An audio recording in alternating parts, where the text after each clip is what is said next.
Hey friend, I'm Jen Eads, the head broad in charge at the Brassy Broadcasting Company, and in this video, I'm going to share with you the one thing that I really wish someone would have told me when I first started making podcasts and YouTube videos. I would get so frustrated and just overwhelmed when I first started recording podcasts and videos because it would take forever to get all of my gear set up just like I wanted it, and then editing, well, that was its own special kind of hell. So here's the one thing that I wish somebody would have told me when I first started. And stick around because then I'm going to tell you how I actually incorporate this into my own production process. Okay, are you ready? Lean in, get your pencil out or your notes app and write it down. That's it. That's the one thing. Write it down. Document your process as you are learning it or as you are refining it. And what do you write down? Everything.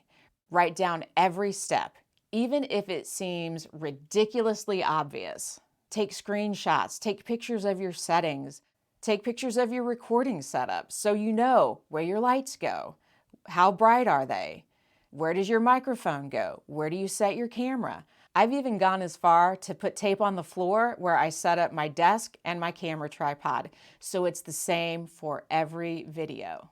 You're also going to write down anything that you need to double check for so that it's not going to come back and bite you in the butt later when you're doing your editing. Your process really starts in pre-production before you ever press the record button. What's your process for booking a guest? And then how do you prepare that guest so that they show up completely prepared for your interview?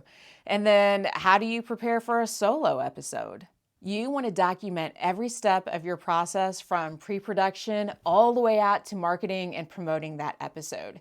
Document the entire journey. So here's what this looks like for me in my production process. I'm recording and editing this video using Descript, which is a new process and it has been a pretty substantial learning curve for me. I've been writing down every step in the recording and editing process. And yesterday, I even had to figure out a workaround for a challenge that came up. So you definitely want to document anything out of the ordinary or any challenges and how you came up with those workarounds. I've been working in podcasting for over 10 years, and I am still learning new things and writing down everything along the way. Here's why you need to document your process. Consistency. Consistency creates confidence and speed. Documenting your process helps you create a consistent product. And it doesn't matter if it's you or somebody else on your team that's handling the production. If you've gone through one McDonald's drive-thru and ordered a cheeseburger, fries, and a chocolate shake, then you know exactly what that process looks like if you go to any other McDonald's in the country. Because every McDonald's is making their cheeseburger and fries the same way, and that drive-thru experience is the same every drive-thru you go to, because they have documented their process and they have refined it to make it as fast as it can be. Now, if they would just come up with a process to keep the chocolate shake machine working, that would be amazing. A girl can hope. You want to write down every step in your process because as you go to refine it and make it more efficient, it's so much easier when you can see it documented in front of you and just start to move things around. Now that you've written down your process, let's talk about some ways to put it into practice to actually make your life easier. I love to create checklists. I've created a checklist that I send out to my podcast guests to help them show up as prepared as possible. When you share a checklist like that with a guest to help them prepare, it immediately starts to build their confidence in you and your professionalism. It shows that you've done this before and that you are invested in their success and making them look good. I also have a pre-recording checklist that I run through with my guests before I even press record. And I tell them what the flow of the show and the recording is going to be. I mean, what would go through your mind if I said, okay, I'm going to press record, and then we sat there for 30 seconds in awkward silence? Would you wonder what the heck was happening? Would you wonder if maybe our internet froze up? We had a bad connection? This is exactly why I tell my guests before I press record that we are going to be quiet for the first 30 seconds of the recording so that I can get room tone because I need that from when I go to edit the podcast. Now they know exactly what's happening. Templates are the second way that I use my documented process to speed up my workflow.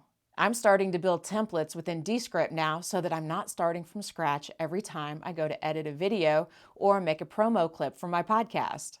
Another bonus of having a clearly documented process and expectations is that as you add new members to your team, or maybe people transition in and out of an editing or a production role, they know what the expectations are, they know exactly what the process is. And so that's going to keep your product consistent. I host my show on Libsyn, and it has this really cool feature called Snippets. Within my Snippets folder, I have created a Connect with Jen snippet, and it has my website, all of my social media handles and links. And when I get to the bottom of my show notes, I just click on Snippets and boom, it pastes all of that information right in there so that I don't have to copy and paste it out of my show notes document or some other place I have it stashed, or I don't have to manually type it in every time. It's such a time saver. I also use another tool called Text Expander that does something similar. Templates are such a time saver. Get in the habit of creating and using them. Okay, so let's recap this. The first thing you're going to do is write down every step in your process. And then with all of your notes, you're going to create checklists and you're going to create templates. You're also going to want to create a folder that is centrally located and easily accessible where you can keep all of your templates, your notes, your documentation for your processes so that you aren't scrambling around looking for them the next time you need them or the next time you want to share it with a new team member. All right, friend, that's it. That's the one thing that I really wish somebody would have said to me when I started creating videos and podcasts was write down your process. Future you is going to love you. They'll be so happy that you did. Thanks for tuning in. And if you haven't subscribed to the channel, make sure that you do, because in the next video, I'm going to be sharing some of my favorite podcasting tools and resources with you. And if you just can't wait until the next video, then go to brassybroad.com and download your guide to my favorite podcasting tools and resources. Thanks for tuning in. Now get out in the world and do some good.